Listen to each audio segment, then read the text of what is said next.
Just imagine, ஒருத்தர் தம் பொண்ணோடைய கல்யாணத்துக்காக தனக்குன்னு இருக்கக்கூடிய ஒரு ஏக்கரை நிலத்தை விற்று கல்யாணம் பண்ணுறாரு. பட் ஃபியூ மந்த்ஸ் லேட்டர் அதே பொண்ணு தம் மாமியார் வீட்டில் இறந்து கிடக்கிறா. அப்போ அந்த பேரண்ட்ஸோடைய மனநிலைமை எப்படி இருந்திருக்கும்?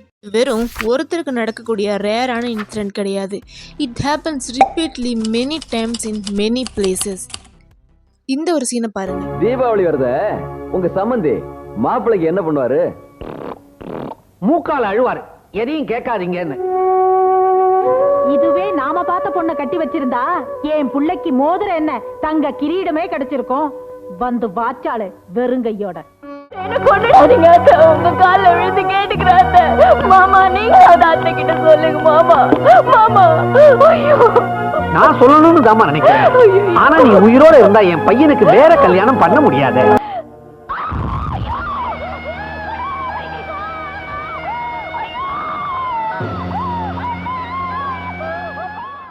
சின்ன வயசுல இதை நான் பார்க்குறப்போ இப்படிலாம் படத்துல மட்டும்தான் நடக்கும், நிஜத்துல இப்படிலாம் இருக்காதுன்னு நினச்சிருக்கேன்.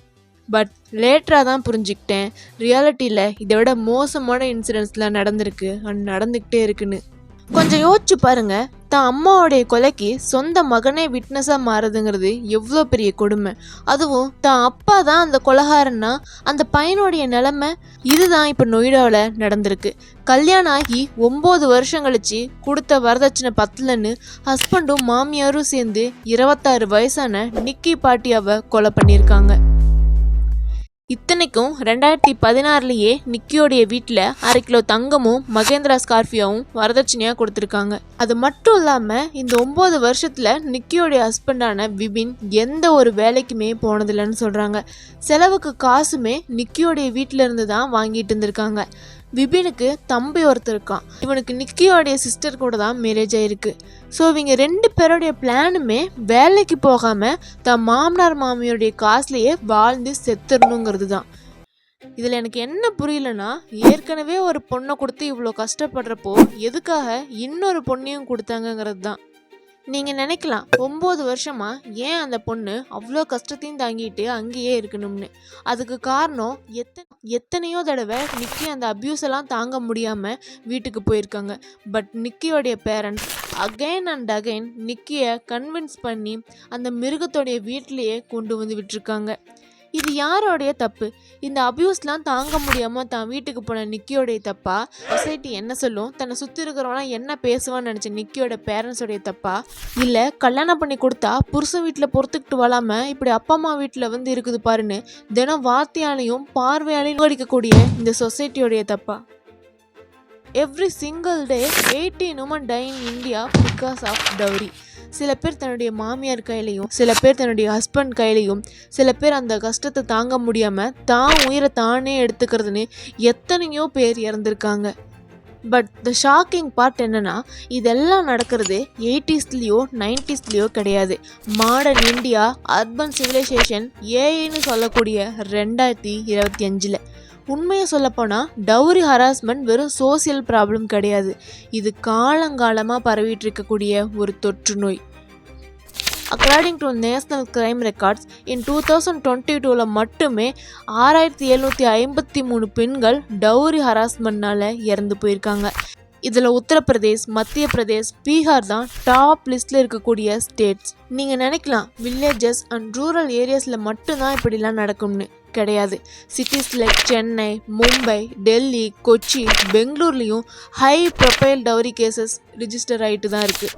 Even high educated working women also facing these problems. இப்போ தான் டவுரி ஹராஸ்மெண்ட் எதிர்த்து நிறைய போராட்டங்கள்லாம் நடக்குதே, டவுரி வாங்கிறதுலாம் குறைஞ்சிச்சின்னு நிறைய பேர் நினச்சிட்டு இருக்காங்க.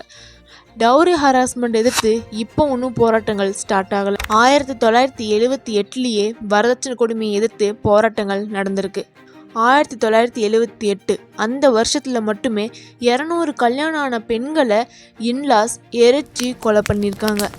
ஆன் May 15, 1978 24 வயசான திராவிந்தர் நியூ டெல்லியில் இருக்கக்கூடிய தன்னுடைய மாமியார் வீட்டில் ஜஸ்ட் எப்பவும் போல டிவி பார்த்துட்டு இருக்காங்க.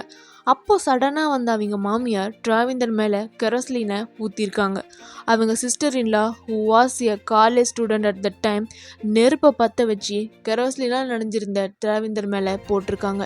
இதெல்லாம் நடக்கிறப்போ திராவிந்தருடைய 28 வயசான ஹஸ்பண்ட் ஆனந்த் பாத்ரூமில் இருந்திருக்காரு. அவர் திராவிந்தருடைய அலறல் சத்தம் கேட்டு ஓடி வந்திருக்காரு. ஆனால் அப்போது திராவிந்தர் முக்காவாசி எரிஞ்சு போயிருந்தாங்க. அவங்கள உடனே ஜேபி ஹாஸ்பிட்டலுக்கு கொண்டு போகிறாங்க. ட்ரீட்மெண்ட் போயிட்டுருக்கப்பவே அவங்க டாக்டர்ஸ் கிட்ட தன்னுடைய மதரின்லாவும் சிஸ்டரிலும் தான் தன்னை இப்படி பண்ணாங்கன்னு சொல்கிறாங்க. திராவிந்தரோட இந்த நிலைமைக்கு காரணம் அவங்க மாமியார் கேட்ட அந்த வரதட்சணை இவங்களால கொடுக்க முடியாது தான்.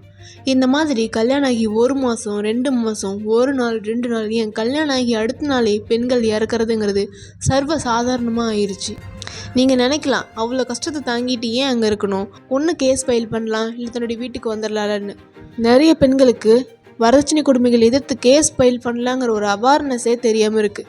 அப்படியே தெரிஞ்சாலும் பெண்கள் வீட்டு சைடில் இருக்கவங்களே கேஸ்லாம் ஃபைல் பண்ணாதம்மா, அது நம்ம குடும்பத்துக்கு அசிங்கம், நல்லதோ கெட்டதோ நீ அங்கே தான் இருக்கணும்னு சொல்லி பெண்களுடைய மனசை மாற்றிடுறாங்க. எல்லாத்தையும் மீறி கேஸ் ஃபைல் பண்ணலான்னு போனால் கூட போலீஸ் ஸ்டேஷனில் ஃபேமிலி மேட்டர் இதை ஏன் அங்கே கொண்டு வரீங்கன்னு ஒரே வார்த்தையில் முடிச்சிருவாங்க. நிறைய ஸ்டேஷனில் இந்த மாதிரி கேஸஸை அவங்க ஒரு கம்ப்ளைண்ட்டாக எடுத்துக்கிறதே இல்லை. ஒருவேளை பெண்கள் இந்த வீடியோவை பார்க்குறீங்கன்னா இந்த அம்மா பையன் ஆயா பையன்னு சொல்லி சுற்றிட்டு இருக்கிற பசங்களை தயவு செஞ்சு கல்யாணம் பண்ணிக்காதீங்க. ஏன்னா வரதட்சணை கொடுமைகளை பற்றி கேள்விப்படுற எல்லா கேசஸ்லேயும் அந்த பெண்கள் கல்யாணம் பண்ணியிருக்க பசங்க அம்மா பசங்களாக தான் இருப்பாங்க. நம்ம எல்லாம் நினைக்கிற மாதிரி வரதட்சணை கேட்குறதுங்கிறது ஒன்றும் குறைஞ்சிடல. ஒரு பொண்ணை கல்யாணம் பண்ணி கொடுக்கறதுலேருந்து அந்த பொண்ணோடைய குழந்தைக்கு கல்யாணம் ஆகிற வரைக்குமே உங்கள் வீட்டில் என்ன பண்ணாங்கங்கிற கேள்வி கேட்டுக்கிட்டே தான் இருப்பாங்க.